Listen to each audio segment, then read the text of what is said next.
6 lakhs, 6.4 lakhs। अगर रोहित की बात उस दिन मान लेते तो आज दोनों भाई बैंकॉक ट्रिप तो कर ही लेते 6 लाख रुपए में।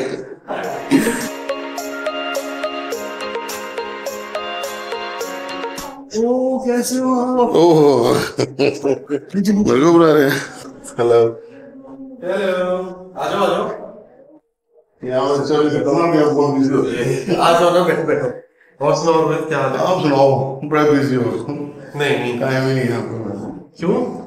कहाँ मैं जब भी आता हूँ बिजी रहते हो। तो काम के लिए आते हो ना, कहीं घुमाने ले चलो तो फिर। एनी टाइम आप छुट्टी दिलाओ, मैं तो पूरा तैयार हूँ। कहाँ चले बताओ? अब कपिल भैया को मना ही करेंगे। कहाँ, गोवा चले, बैंकॉक? जहाँ आप लिफ्ट करो, हम तो तैयार हैं। I am free to go. कितने साल हो गए आपको इन ज्वेलरी इंडस्ट्री में? 26 years। 26, 31 मेरी एज है। 26 इयर्स आपको काम करते हुए हो गए इस लाइन में, इससे पहले कहीं और था। तो बड़े, आपने तो बहुत स्टोरीज होंगी आपके पास, एक से एक। कोई फनी इंसिडेंट बताओ। Funny as in interesting incident. Interesting क्या है, ये हमारी लाइन में कुछ इंटरेस्टिंग नहीं है। क्यों? ऐसे बोलोगे तो व्यूअर्स हमारे क्या देखेंगे कि कुछ सही में कह रहे हो? अरे मैं तो मैं मजाक समझ रहा था। नहीं नहीं, हमारी लाइन तो बहुत बढ़िया है। इस लाइन में everything is good in the best line in the world। इंसान तो नहीं, बट मजाक से हटके जेन्युइनली आपके एक्सपीरियंस के बारे में कुछ बताओ। आपने तो इतने क्या कहते हैं वेंडर्स के साथ, ज्वेलर्स के साथ काम किया होगा। बहुत जोर से काम किया मैंने, बड़े बिग स्केल बिजनेसेस के साथ किया ना आपने, सबके साथ काम किया। Rohit is one of our vendors जिनसे हम गोल्ड ज्वेलरी लेते हैं, and we been working for 2 years। या 2.5 years। 2 years से ज्यादा हो गए। तो रोहित जिस कंपनी के लिए काम करते हैं वो उसकी सेल्स टीम में है और हाई प्रोफाइल क्लाइंट्स को हैंडल करते हैं रोहित। स्टार्ट हमने रैंडमली किया था और तब से कितने लॉट्स हो गए? अब तो 10-15 लॉट्स हो गए हमारे। More than that probably. और रोहित तो बात मानते ही नहीं है, लेके आते हैं सामान, अपने आप ही सिलेक्शन कर देते हैं। मैं बात नहीं मानता। बड़ा टैलेंट है वैसे इनमें। बहुत हम तो आपसे सीख रहे हैं सर। क्या बात कर रहे हो? आप कपिल भैया से पूछ लेना। जब मैं कहता हूँ ध्रुव सर से तो बहुत कुछ सीखने को मिल रहा है। मजाक। आप कसम से आप कपिल सर से पूछ लेना। आज 1 अप्रैल है। अच्छा चलो, एक चीज पूछता हूँ आपसे। जैसे आपके रोल बाग में आपका ऑफिस है, बहुत सारे स्मॉल वेंडर्स भी हैं वहाँ। तो ऐसे ज्वेलरी बिजनेस के अंदर एक बेनिफिट ये नहीं है कि आप किसी भी अमाउंट से आप शुरू कर सकते हैं और किसी भी स्केल पे कर सकते हैं। मतलब फॉर एग्जांपल ज्वेलर्स में भी हर स्केल का ज्वेलर होता है, बहुत छोटा भी, मीडियम भी, हाई भी, बहुत हाई भी और बहुत बहुत हाई भी, जिसकी 15, 20, 30 आउटलेट्स हैं, ऐसे भी है। तो इसमें स्केलेबिलिटी है, मतलब कोई छोटे से भी शुरू कर सकते हैं और बड़े से भी कर सकते। तो सोचो अगर कोई अपना एक छोटा सा ऑफिस सेटअप करे और 15-20 लाख की इन्वेस्टमेंट से डायमंड ज्वेलरी बनाना शुरू करे और B2B करके सेल करना शुरू करे, तो कर सकता है ना? कर सकता है, बट उसको बड़े स्केल में जाने में बहुत टाइम तो देखो, और मतलब बहुत मुश्किल है आज के लिए। चलो आपके हिसाब से बड़ा स्केल क्या होता है? बड़ा स्केल इन द सेंस कि कम से कम इन्वेंटरी कितनी होनी चाहिए बड़े स्केल के? हमारी लाइन में कम से कम 5-6 किलो से, तो 6 किलो के ऊपर, मतलब आज अगर 80 लाख का 1 kg है 3-4, तो 6 किलो हो गया 4.8 यानी 5 करोड़ के आसपास। तो मतलब 5 करोड़ तक पहुंचने में उसको टाइम लगेगा। It will take time, but possible है। हाँ, वो डिपेंड करता है कि उसके पास उसका सर्कल कैसा है, किटीज से बना सकता है वो। मेन आज की डेट में जितना किटी रखते हैं ना, उससे ज़्यादा किटी में बहुत बेनिफिट मिलता है। बेसिकली 1-on-1 डीलिंग है। 1-on-1 dealing. मेरे हिसाब से तो मैं तो ये मानता हूँ कि पैशनेट होना बहुत जरूरी है। डेफिनेटली पैशन होना चाहिए। कोई भी काम करो, कोई भी आप काम करो, उसमें पैशनेट होना बहुत जरूरी है। हार्ड वर्क एंड पैशन, ये दोनों चीजें तो होनी चाहिए। कहाँ पहुँचाओगे रेट को? मैंने उस दिन बोलो कोई बात नहीं। मैंने ना उस दिन मोहित भैया के साथ एक घंटा में बैठा हूँ, तो मैंने कहा काट लो वो, कहते नहीं काटूंगा। फिर आपसे बात हुई, फिर आपने भी शायद मना कर दिया। अब हो गया हमारा? हाँ हुआ, उसी के लिए तो आ रहा हूँ।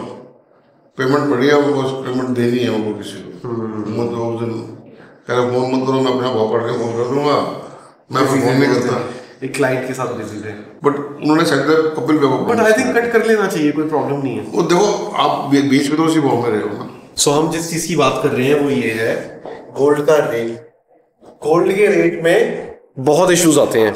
सो बेसिकली जब हम गोल्ड परचेज करते हैं, से फॉर एग्जांपल हम रोहित की कंपनी से जब गोल्ड परचेज करते हैं, जैसे हमने लास्ट में 1-2 किलो गोल्ड की 2 kgs के आसपास हमने बाय किया था लास्ट इनवॉइस में इनसे, तो 2 kgs की हमने इनको पेमेंट तो दे दी विच वॉज अबाउट 1.6 करोड़।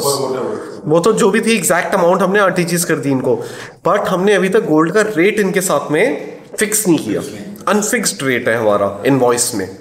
सो अब चांस की बात यह है कि हमने जैसी रेट फिक्स करना था तो रेट 3 to 4% बढ़ गया।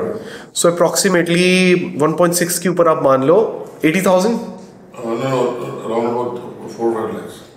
नहीं सॉरी मेरे को क्या हो गया, 1.6 into 4%, 6 lakhs, 6.4 lakhs जो हमारा रेट डिफरेंस आ गया।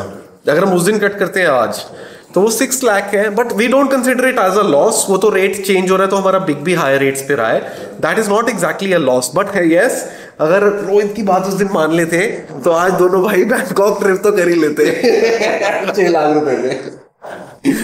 सो ये तो सब चलते ही रहता है। We will explain you in detail कि जिस चीज के बारे में हम बात कर रहे हैं, रेट फिक्सिंग कैसे होती है एंड हम किस एग्जैक्टली चीज के बारे में बात कर रहे हैं, मैं किस दिन व्हाइट बोर्ड पे आपको समझाऊंगा, but it will take time. So the point is, see, a business like ours is little complicated. इसमें इतनी सिंपल चीज़ें नहीं है, बहुत सारी कैलकुलेशंस है, बहुत यूज टू होना पड़ता है ये काम रेगुलर करने में। एंड बहुत बार हमने रेट्स में बहुत कमाया भी है रोहित के साथ।